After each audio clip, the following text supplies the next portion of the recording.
perilaku tercela yang tidak disukai oleh Allah Subhanahu wa taala. Nah, selanjutnya ciri-ciri orang yang rendah hati. Yang pertama, menghormati semua orang. Nah, misalnya Kaisa, di sampingnya ada yang lebih tua, ada yang lebih muda atau seumuran, dia menghormati orang lain, tidak menjelek-jelekan orang lain. Nah, selanjutnya ciri-ciri dari rendah hati yaitu tidak mengharapkan pujian orang lain. Misalnya Mita hari ini menang lomba mewarna. Nah, Mita ada mau minta pujian dari orang lain karena Mita tahu itu dari pemberian Allah Subhanahu wa taala. Selanjutnya, ciri-ciri rendah hati yaitu selalu santun kepada semua orang.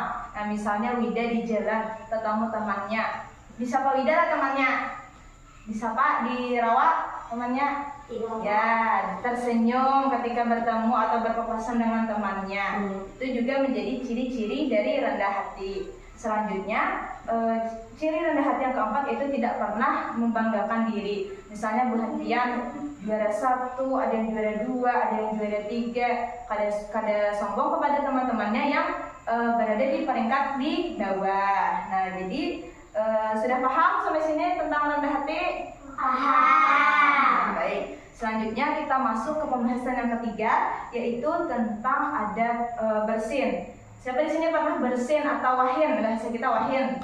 Nah, oh Wida suah atau kada?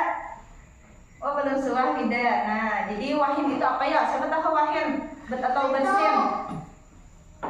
Wahin atau bersin itu adalah artinya keluarnya udara dari hidung dan mulut secara bersamaan.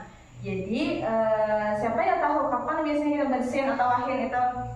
Kapan kalau biasanya? Pertama, misalnya lagi garing ya lah, atau lagi sakit, bisa wahin atau bersin. Lalu yang kedua misalnya tercium debu, nah wahin langsung. Jadi, nah bersin itu adalah juga merupakan nikmat dari Allah Subhanahu wa taala. Jadi bila kita sedang bersin, kita harus mengucapkan alhamdulillah. Nah, artinya segala puji bagi Allah. Nah, selanjutnya kita membahas tentang adab-adab atau aturan yang kita harus perhatikan ketika kita bersin atau wahin tadi. Yang pertama, ketika bersin itu kita harus menutup hidung dan mulut dengan tisu atau telapak tangan. Nah, jadi bila kita bersin kita harus tutup pakai tangan atau pakai tisu. Lalu yang kedua, memalingkan wajah ke kiri atau ke bawah. Nah, jadi bila kita bersin, bila ada teman di samping kita tujukan ke bawah supaya pada kena temannya. Lalu yang ketiga, adab dari bersin tadi, kita itu tidak mengeraskan suara. Jadi bila kita bersin itu hendaknya pelan-pelan saja suaranya, digimiti aja suaranya. Nah, lalu yang keempat, kita harus mengucapkan alhamdulillah. Lalu kita membersihkan tangan bila terkena bersin tadi. Nah, lalu pula ada lagi adab orang yang mendengar bersin. Bila teman yang di sebelah bersin, teman yang di sebelah harus ada menyahutnya. Nah, yang pertama itu bila orangnya laki-laki, maka kita harus mengucapkan yarhamukallah, artinya semoga Allah menyayangimu. Kalau perempuan yang wahin atau bersin, maka kita menyebutnya yarhamkillah, artinya semoga Allah menyayangimu juga. Lalu habis itu dari orang yang bersin tadi, nah dia harus ada membalas lagi, membaca lagi ucapan yahdikumullah. Nah, membalas dari orang yang mendoakannya tadi.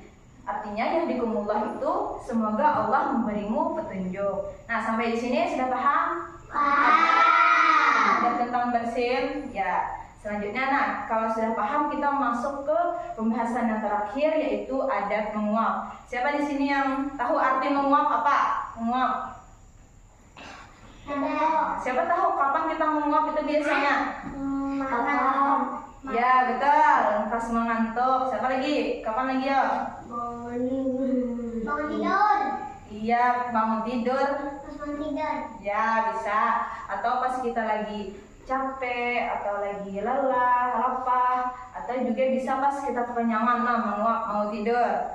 Nah, lalu jadi menguap itu adalah perbuatan yang alamiah atau wajar dan sering kita lakukan. Nah, di zaman Rasulullah itu sudah meninggalkan yang namanya menguap saat sembahyang karena menguap mengganggu kekhusyukan kita saat sembahyang. Nah, selanjutnya di dalam Islam juga ada beberapa adab atau aturan yang harus kita perhatikan saat menguap.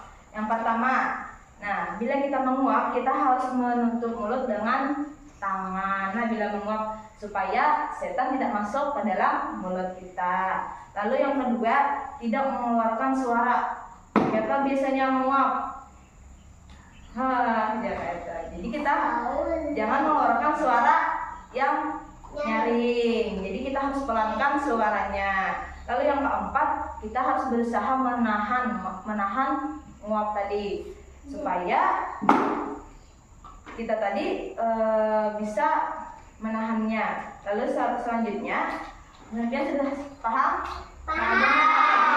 Baik, nah itu tadi jadi pelajaran kita hari ini tentang berterima kasih, tentang rendah hati, adab bersin, dan juga adab menguap. Kesimpulannya, akhlak terpuji adalah akhlak yang baik, yang harus kita miliki agar disayang oleh Allah, dan kalau bisa kita harus amalkan setiap hari. Kita belajar mengamalkan akhlak terpuji tersebut dalam kehidupan sehari-hari. Baik, sampai di sini dulu pelajaran kita pada hari ini. Mari kita tutup dengan hamdalah.